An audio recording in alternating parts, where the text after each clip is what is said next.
আসসালামু আলাইকুম। প্রিয় দর্শক, অন্য মঞ্চের আলোচনায় আপনাদের সকলকে আমন্ত্রণ জানাচ্ছি। আজ আমাদের সঙ্গে আমন্ত্রিত অতিথি হিসেবে আছেন নদীরক্ষা কমিশনের সাবেক চেয়ারম্যান ডক্টর মঞ্জুর আহমেদ চৌধুরী। ডক্টর মঞ্জুর আহমেদ চৌধুরী, আপনাকে স্বাগত জানাচ্ছি আমাদের এই অনুষ্ঠানে। ধন্যবাদ। জনাব মঞ্জুর আহমেদ চৌধুরী, আপনি খেয়াল করেছেন যে নির্বাচন কিন্তু যতই ঘনিয়ে আসছে, রাজনৈতিক দলগুলো পরস্পরের বিরুদ্ধে অভিযোগ পাল্টা অভিযোগ করছে। একদল যদি কোনো একটা প্রতিশ্রুতি দিচ্ছে, আরেক দল সেই প্রতিশ্রুতি যে যথাযথ নয় সেটা বলছে, আবার পাল্টা তাদের উপর ব্লেম দিচ্ছে। এই যে ব্লেম গেম শুরু হয়েছে, এটা একদিক দিয়ে শুনতে ভালোই লাগে। আমি নিজে তো খুব একটা আনহ্যাপি না এই কারণে এই বলা বলির মাধ্যমে হয়তো পরস্পরকে উন্মোচিত করছে, এটা আমরা দেখে খুব মজাই পাচ্ছি। কিন্তু আমার কথা হলো কি, যে আমরা তো একটা নতুন রাষ্ট্রের দিকে যেতে চাচ্ছি, আমরা তো একটা নতুন শাসনের দিকে যেতে চাচ্ছি। আমরা যা চাই আগামী সরকারের কাছ থেকে, অথবা এই সরকারের সর্বশেষ যে কাজ নির্বাচন, সেই নির্বাচন থেকে সেটা পাওয়ার ক্ষেত্রে এই সমস্ত ঘটনা প্রবাহ কতটুকু সহায়ক বলে আপনি মনে করেন? আপনি দেখেন যে নির্বাচন যতই ঘনিয়ে আসতেছে এবং আসবে, আর উত্তেজনা ততই বাড়বে এবং একজনের সাথে কথা কাটাকাটি, এক দলের সাথে আরেক দলের অভিযোগ পাল্টা অভিযোগ, এগুলি নির্বাচনের একটা অনুষঙ্গ। এগুলিকে আমি মনে করি কি যে এটা it's not a bad sign, it's a healthy issue, healthy বিষয়। যে একদল বলছে এই কথা, আরেক দল সেটাকে নাকচ করে দিচ্ছে। এতে আপনার বিষয়টা আরো বেশি জনগণের কাছে ফুটে উঠতেছে।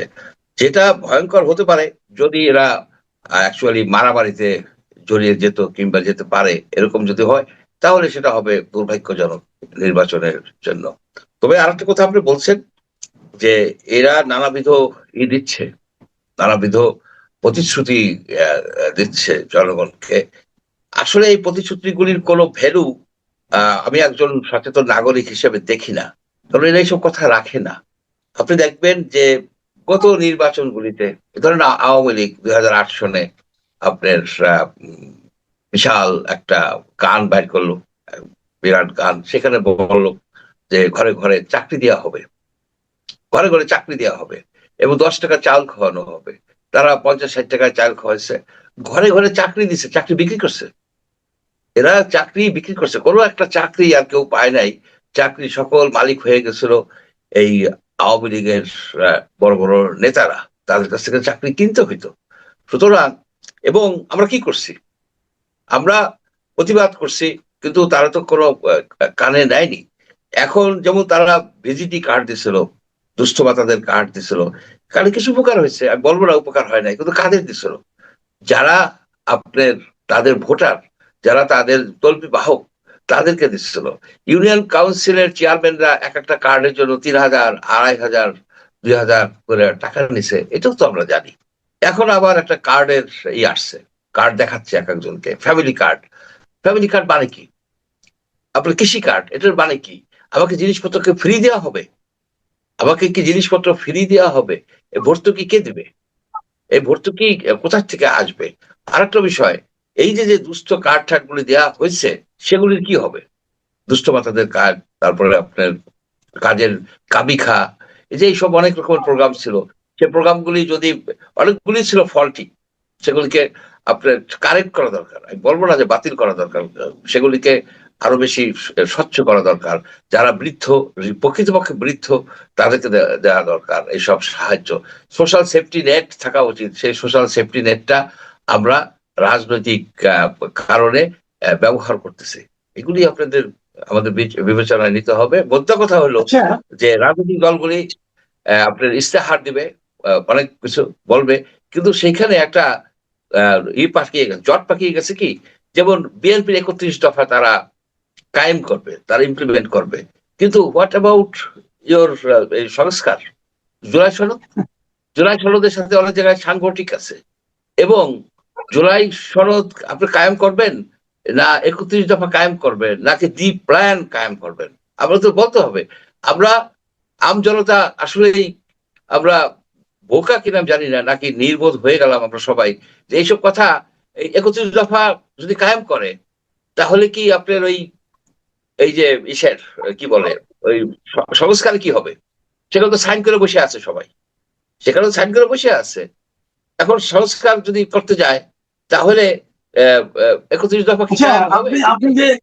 আপনি যে সংস্কারের সাইন করাটাকে তো সিরিয়াসলি নিচ্ছেন, আমার তো মনে হয় তারা এই সিগনেচারটা করেছে কেবলমাত্র করার জন্য করেছে।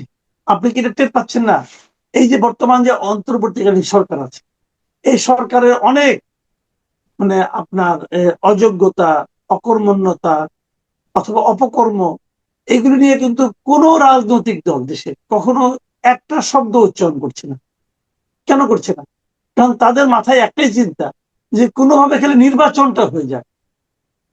আমার মনে হয় সেই কারণে তারা বলছে যে সাইন করে আসছে। কিন্তু তারা যদি সেই সিগনেচারটা মিনি করতো, ওখানে তো লেখা আছে ভাই যে 5% আসনে নারীদেরকে মনোনয়ন দিবে, এবং এটা ওখানে স্পষ্ট হবে, এটাও লেখা আছে এই নির্বাচন থেকেই দিবে। জামাত তো দিছে 0%। আপনি বিএনপির কথা বাদ দেন, বিএনপির একটি দফা নিয়ে আসছে, জামাত কেন 0% করলো? এটা বোঝান আপনি আমার। এটা নিয়ে না, তাদের মধ্যে কোনো লজ্জা আছে? জামাত তো নীতিগত ভাবে মহিলাদেরকে ওই পরিসরে নিতে চায় না। তারা বলছে যে আমাদের এখানে মজলিসে শুরায় 100 মতো আছে, কিন্তু সংসদে তারা they are not ready to take them to the parliament. এই কথা কিন্তু বলছে, যখন সময় হবে তখন তারা নিবে। অর্থাৎ এইখানে পুরুষদের কথাটাই, সময় হয়েছে কিংবা হবে এটা আমরা কি করে যখন বুঝবো? জামাতের পুরুষ সদস্যরা যখন ডিসিশন নিবে, তখন মহিলা সদস্যরা যাইতে পারবে। এখানে এটাই হচ্ছে তাদের তাদের আসলে খুবই দুর্ভাগ্যজনক যে আমরা এই বিষয়গুলি করলাম না। আপনি দেখেন, বিএনপি এখন বলতেছে যে আমাদের এখানে সাইন করতে হয়েছে, নাহলে তার নির্বাচন দেয় না। আবাস ইঙ্গিতে কেউ প্রকাশ্যে বলতেছে আমরা একটু সাইন করছি নির্বাচন পাওয়ার জন্য। আবার সাইন করে তারা বলতেছে আমরা এটাকে না ভোট পাবলিকে দিলে দিবে, আমরা জানি না কিছু। এট দ্য সেম টাইম এই এনসিপি সাইন করে নাই। এনসিপি কিন্তু এই এই জুলাই সনদের সিগনেচারি না। এখন তারা আবার এটা নিয়ে ঝাঁপাই পড়ছে যে না, এখানে করতে হবে, এই জুলাই সনদ কার্যকরী করতে হবে। জুলাই সনদ কার্যকরী কিভাবে করবে? এটা একটা আপনার সোনার পাথর বাটি। সেখানে 84টা দফা আছে জুলাই সনদে। 84টা দফার মধ্যে অনেকগুলি দফা আছে যুবক উপযোগী এবং ভালো, যেটা আমরা অনেকেই চাই। যেমন আপনি ধরুন এই যে এই টার্ম লিমিট করা, তারপর দলীয় প্রধান থাকতে পারবে না, প্রধানমন্ত্রী, তারপরে ক্ষমতার ভারসাম্য আনা, এইসব জিনিস, যেমন নারীদের ধীরে ধীরে ইনক্রিজ করা রিপ্রেজেন্টেশন সংসদে, এসব জিনিসগুলি ভালো।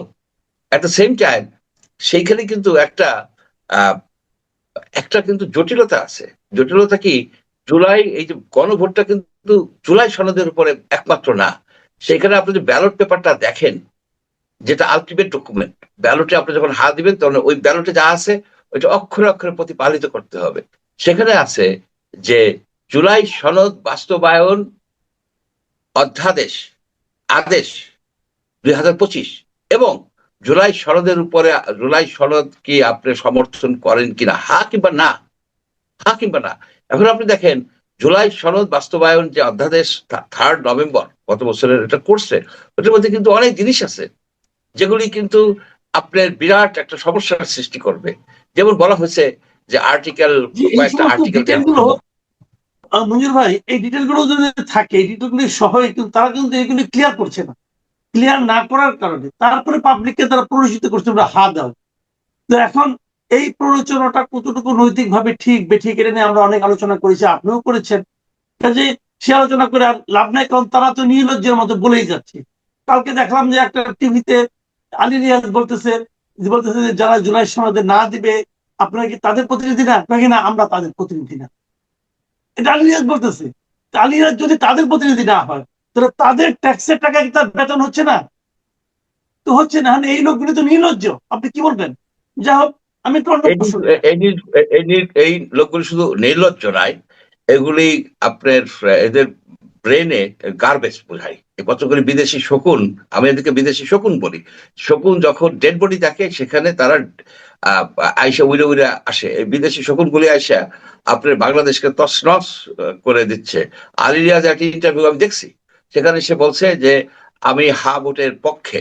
সেইখানে আপনার নৈতিকভাবে সরকার কোনো দিতে পারে না, সরকার এখানে নিরপেক্ষ ভূমিকায়, সরকার তো জনমত যাচাই করতে চাচ্ছে, সে তো জনমত যাচাই করার জন্য ইলেকশন কমিশনকে বলছে যে এই প্রশ্নগুলি আমি দিলাম, এই প্রশ্নগুলির পক্ষে কতজন আছে আর বিপক্ষে কতজন আছে আমি জানতে চাই, তারপরে আমি ডিসিশন নিব। ভালো কথা, তুমি এক পক্ষের এসে দাঁড়াইছো কেন? তুমি যখন বলো যে না ভোট যারা দিবে তারা, আচ্ছা এখন একটা তারা কথা আমি আরেকটা বিষয় নিয়ে আলোচনা করতে চাই, সেটা হলো গিয়া আমরা এতকাল দেখেছি যে বাংলাদেশের প্রধান রাজনৈতিক জাতীয় পার্টি তারা তৃতীয় এবং চতুর্থ দল হিসাবে পুরোনো বড় দলের সঙ্গে মিলে হয় তা শেয়ার নিতে চায় অথবা বিরোধী দলের সঙ্গে একটু শক্ত অবস্থানে থাকতে চায়। এই আমরা দেখেছি আওয়ামী লীগের অনুপস্থিতির কারণে জামায়াত হয়ে গিয়েছে প্রধান দুই দলের এক, এবং দিন যত যাচ্ছে তারা এমন সোশ্যাল মিডিয়া এবং বিভিন্ন এমন একটা হাইপ তুলেছে যে মনে হচ্ছে যে জামাত বুঝি ক্ষমতায় চলে আসবে। এই ক্ষেত্রে আবার দেখলাম আমি যে আমাদের একজন সাবেক বাংলাদেশের একজন সাবেক কূটনীতিক, মানে ভারতীয় কূটনীতিক আর কি, কারণ ভারতের কূটনীতিকরা এখন কি বলেন না বলেন সেটা তো আমরা একটু আমাদের জন্য ম্যাটার করে। হর্ষবর্ধন শ্রীংলা দূতাবাসের রাষ্ট্রদূত হাই কমিশনার ছিলেন, তিনি বলতেছেন যে নির্বাচনে অনিয়ম হলেই জামাত কেবল ক্ষমতায় আসতে পারবে। তো আমার কথা হলো, প্রশ্নটা আপনার কাছে যেটা, যে আসলে জামাতের সম্ভাবনা আপনি কতটুকু দেখছেন? কথাটা হলো যে নির্বাচনে অনিয়ম ছাড়া জামাত ক্ষমতা আসতে পারবে না, এটা হর্ষবর্ধন শ্রীংলাই বা কিভাবে বলেন?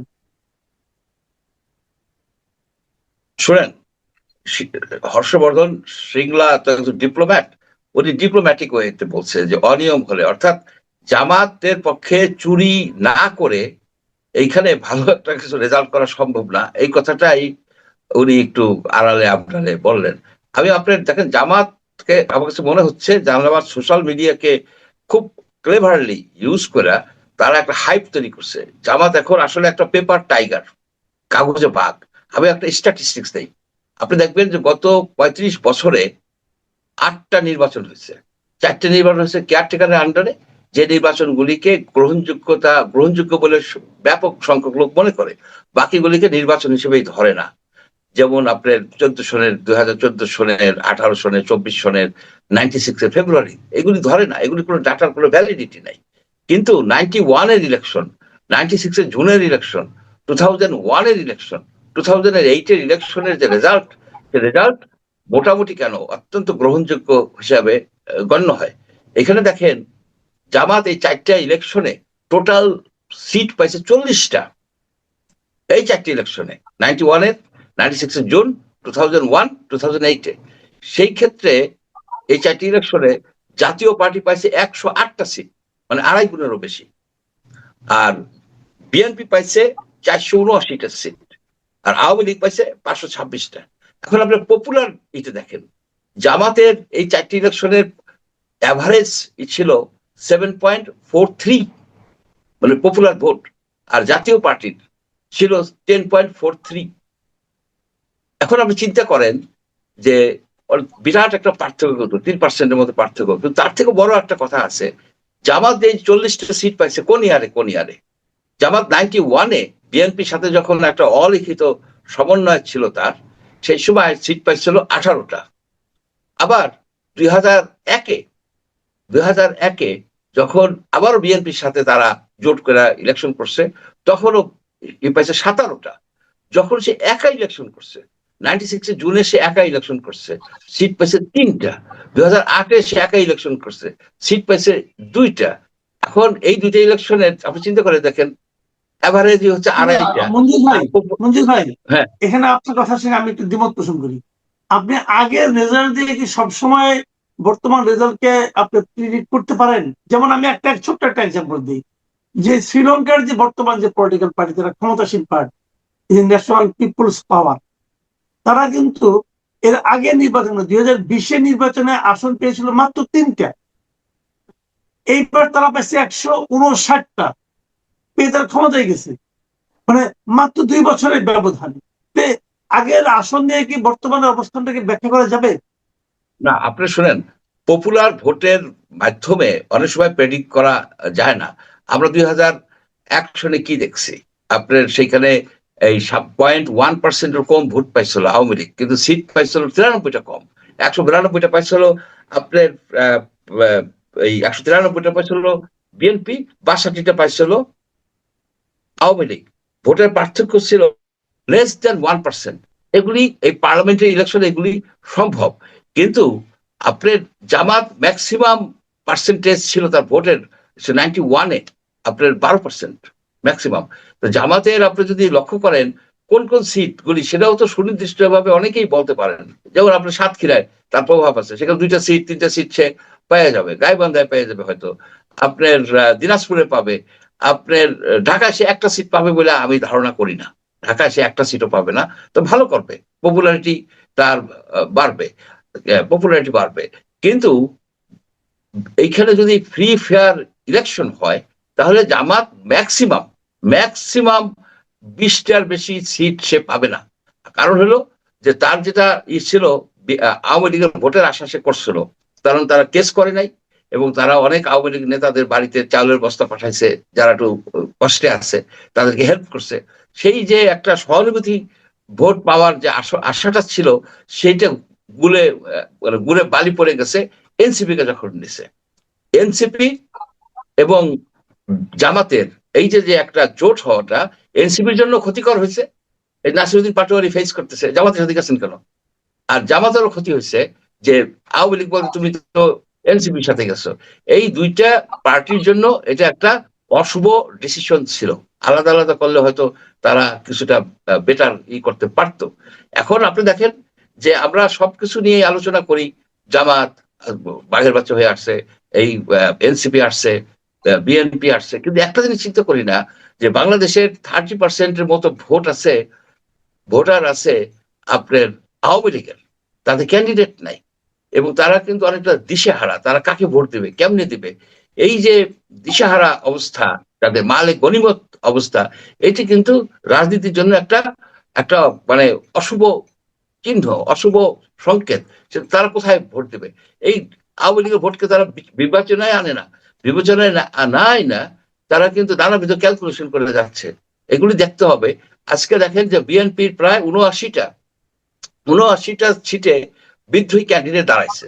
বিদ্রোহী ক্যান্ডিডেটদের সাকসেসের এইটা সম্ভাবনা অনেক বেশি, 50%। আমার মনে হয় 30-40টা বিএনপির বিদ্রোহী ক্যান্ডিডেট উইন করে যাবে একেবারে অবভিয়াসলি। যেমন 2000 না, আপনি আমাকে একটা বলেন, আপনি যে কথাটা বললেন যে 79টা আসনে তারা বিদ্রোহী ক্যান্ডিডেট আছে, তার থেকে আপনি ধারণা করেছেন প্রায় 40টার মতো বিএনপি বিদ্রোহী ক্যান্ডিডেট জিতে যাবে। আমার প্রশ্ন হলো এখানে যে যেগুলোতে না জিতবে, যেগুলোতে জিততে পারবে না, ধরা যাক আরো 40টার মতো আসনে তাদের বিদ্রোহী ক্যান্ডিডেট আছে কিন্তু জিততো না, কিন্তু এই না জিতলেও তাদের উপস্থিতিটাই কি বিএনপির আপনার অবস্থানটাকে একটু দুর্বল করে দিবে না? অফকোর্স তাদের তো ধানের শীষে তারা তো নির্বাচন করবে না। তারা কেউ করবে ফুটবলে, কেউ করবে আনারসে, কেউ করবে যদি বিএনপি দুর্বল হয়ে যায়, সেটা কি প্রোগ্রাম হ্যাঁ, জামাতের জন্য পজিটিভ হবে না? বিএনপি, হ্যাঁ, আমাদের জন্য বিএনপি এমন একটা হইতে পারে, এমন একটা যদি জাতীয় পার্টিতে বেশ ভোট যাবে, আওয়ামী লীগের ভোট বেশ কিছু শেষ পর্যন্ত পানি গড়ায় ওইদিকেই চলে যাবে। জাতীয় পার্টির শামীম হায়দার পাটোয়ারির যে কথা যে তারা 70টা সিটে জিততে পারে, আমিও একমত। 70 বা ওই ধরনের 60, 70 কিংবা 80টা সিট জিততে পারে। এবং সেই ক্ষেত্রে আওয়ামী লীগের তো আবার আছে 30-40টা সিট আছে। যেভাবে যেই উইন করুক, তারা শেখ হাসিনার বা আওয়ামী লীগের এমপি, আওয়ামী লীগের এমপি, তারা ইন্ডিপেন্ডেন্ট আসবে, কিন্তু তারা আওয়ামী লীগের এজেন্ডা নিয়েই আসবে মাঠে, এটা তো বোঝাই যায়। সেক্ষেত্রে বিএনপির পক্ষে 151টা সিট নাও পাওয়া যেতে পারে, তার হয়তো কোয়ালিশন করতে হইতে পারে, তার ওই বিদ্রোহীদের সাথেই কোয়ালিশন করতে হইতে পারে। কারণ সেটা হবে কোয়ালিশন, কারণ তারা তো ওই ওই সিম্বল নিয়ে আসে নাই, তারা তো বিএনপির ক্যান্ডিডেট হিসেবে আসে, তারা আসছে নিজস্ব ভাবে। সুতরাং একটা কোয়ালিশন গভর্নমেন্ট হওয়ার সম্ভাবনাকে উড়েই দেওয়া যায় না কিন্তু। আচ্ছা, আপনি তাহলে কোয়ালিশন গভর্নমেন্টের একটা সম্ভাবনা দেখছেন?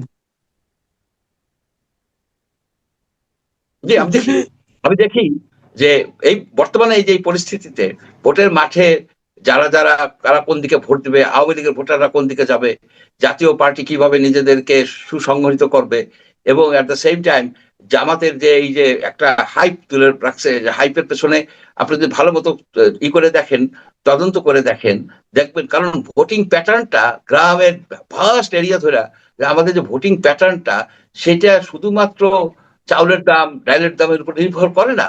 তারা সেইখানে দেখেন কোন গোষ্ঠী, খানদের গোষ্ঠী কাকে সাপোর্ট করে, কার সাথে মোল্লাদের গন্ডগোল ছিল, কার সাথে চৌধুরীদের গন্ডগোল ছিল, কোন এই ফ্যামিলি টাই এবং আত্মীয় স্বজনের কানেকশন, এগুলো একটা বিরাট ব্যাপার। সেগুলি আচ্ছা, একেবারে ইন্ডিভিজুয়াল এক হয় না। এক এক দল এক এক ধরনের প্রতিশ্রুতি দিচ্ছে, লোকে শুনতেছে। কেউ বেহেস্টের টিকিট বিক্রির কথা বলছে, কেউ ইহকাল পরকালের কথা বলছে, কেউ ফ্যামিলি কার্ডের কথা বলছে। আপনার কি মনে হয় যে মানে ভোটারদের জন্য, ভোটাররা যখন ভোট দিতে যাবে তখন তারা কোন ইস্যুটাকে সবচেয়ে বেশি গুরুত্ব দিবে? এটা কি দুর্নীতি হতে পারে, তারা একটা হচ্ছে নাকি কি, একটা যারা সুশাসন ডাই হতে পারে? হার্ড, যারা ডাই হার্ড পার্টিজান লোক, যেমন বিএনপির সবসময় বিএনপি কে সাপোর্ট করছে, যারা আওয়ামী লীগকে জি, সাপোর্ট করছে, যারা আপনি ধরেন জামাতকে সাপোর্ট করছে, তারা আপনি যে যা কিছুই বলেন না কেন, যে কার্ডই দেখাক, যে প্রলোভনই দেখাক, তারা তাদের ইসে, তাদের মার্কাই তার সীমাবদ্ধ থাকবে। কিন্তু এইখানে এইখানে যেটা ডিসাইডিং ফোর্স হবে আওয়ামী লীগের ভোটাররা, তারা দেখবে যে কোন ক্যান্ডিডেটটা তাদের জন্য সুটেবল, তাদেরকে নতুন ভাবে মামলায় জড়াবে না, তাদেরকে নতুন যেসব মামলা হয়েছে সেসব মামলা থেকে হয়তো তারা মুক্তি দেওয়ার চেষ্টা করবে। এবং আপনি দেখেন যে এই যে নুরুল হক নূর, সে এখন জোর দিয়ে বলতেছে এই ট্রাক মার্কা হচ্ছে ধানের শীষ এবং নৌকার প্রতীক। চিন্তা করে দেখেন। আবার আপনার হারুন আর রশিদ চাঁপাইনবাবগঞ্জের, উনি বললো যে আওয়ামী লীগের কোন নেতাকে যদি ধরা হয় তাহলে থানা ঘেরাও দিবে, এই ধরনের প্রতিশ্রুতি দিচ্ছে। এখানে ডিসাইডিং ফ্যাক্টরই হচ্ছে আওয়ামী ভোটার। এখন আওয়ামী ভোটারকে আপনি কিভাবে কাছে নিতে পারেন? এই যে দেখেন আপনার যে ওই যে অ্যাটর্নি জেনারেল, উনি বলছে যে আমি তো আওয়ামী লীগকে ব্যান করতে চাইনি। আপনি দেখেন কথা ঘুরে গেছে, কারণ ভোটারদেরকে কাছে নেওয়ার জন্য এক একজন এক এক রকমের প্রতিশ্রুতি দিচ্ছে। এই জায়গায় আপনার যে পার্টি যেখানে যেখানে স্পেশালি যেখানে বিদ্রোহী ক্যান্ডিডেট হয়ে গেছে, সেখানে তো বিএনপির ক্যান্ডিডেট নাজুক অবস্থায় আছে। বেশিরভাগ জায়গায় বিএনপি ক্যান্ডিডেটরা আপনার 50%-এর নিচে, 50%-এর উপরে কিছু জায়গায় আছে, কক্সবাজারে আছে, আছে ভোট। আর মানে একদম কোর কোর সিটগুলি বিএনপির। কিন্তু বেশিরভাগ জায়গায় আপনার ওই 50%, 40%, 30% এইভাবে আছে। 50%ও যদি থাকে, দুইটা একটা বিদ্রোহী ক্যান্ডিডেট থাকা মানে ভোট দুই ভাগ হয়ে গেছে। সেখানে যদি 10% আওয়ামী ভোট যায়, বাকি যদি আওয়ামী লীগের ভোট যায়, তাহলে সেই বিদ্রোহী ক্যান্ডিডেট উইন করে যায়।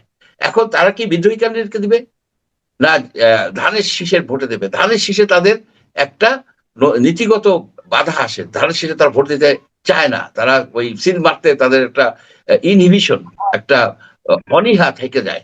কিন্তু অন্য মার্কায়, মার্কা ইজ ইম্পর্টেন্ট বাংলাদেশে, অন্য মার্কায় ভোট দিতে তাদের ওই ইনহিবিশনটা থাকে না। আমি তো ধানের শীষে ভোট দেয়নি, আমি দিচ্ছি আরেককে, সে তো ধানের শীষের পার্টিও না, সে তো কিন্তু এই ওই ধরনের কি আপনার মানে তাদের মানসিক বাধা কি দাঁড়িপাল্লার জন্য নেই?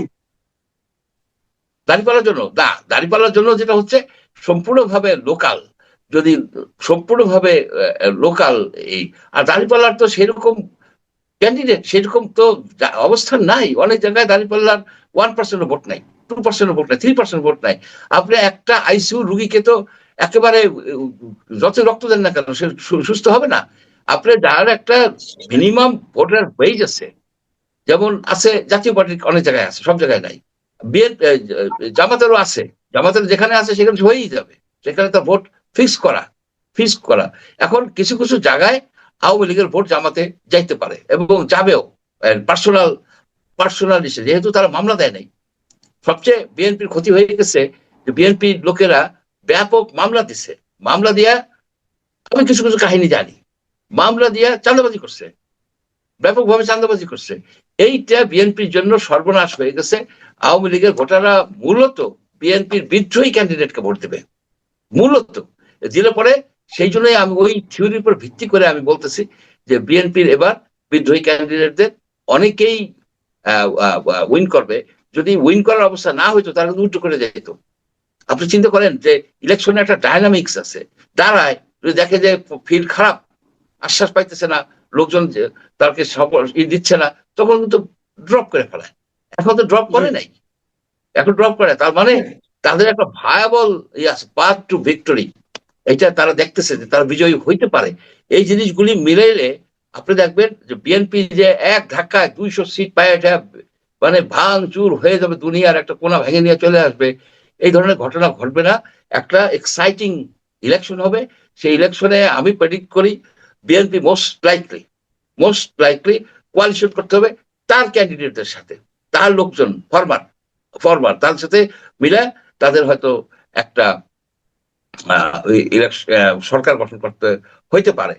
আর আমি আর একটা জিনিস দেখি, ক্লিয়ার সিগন্যাল দেখি যে জাতীয় পার্টি প্রধান বিরোধী দলে আপনারই হবে, বিরোধী দলের স্থান দখল করে নিতে পারে। আপনার এই এই যে প্রিডিকশন জাতীয় পার্টি প্রধান বিরোধী দল হতে পারে, এটা অবশ্য আমি এর আগে কারো কাছ থেকে শুনিনি। আপনি বলছেন এটা আসলে আপনার ইকুয়েশন, আপনার যে ব্যাখ্যা, এটা নিশ্চয়ই পাঠক এবং দর্শক যারা আছেন তারা মিলিয়ে দেখবেন। প্রিয় দর্শক, আপনারা শুনলেন যে জনাব মনজুর আহমেদ চৌধুরী বিশ্লেষণ ভোট নিয়ে, রাজনীতি নিয়ে। আগামীতে আবার কথা হবে। ভালো থাকবেন সবাই। আল্লাহ হাফেজ।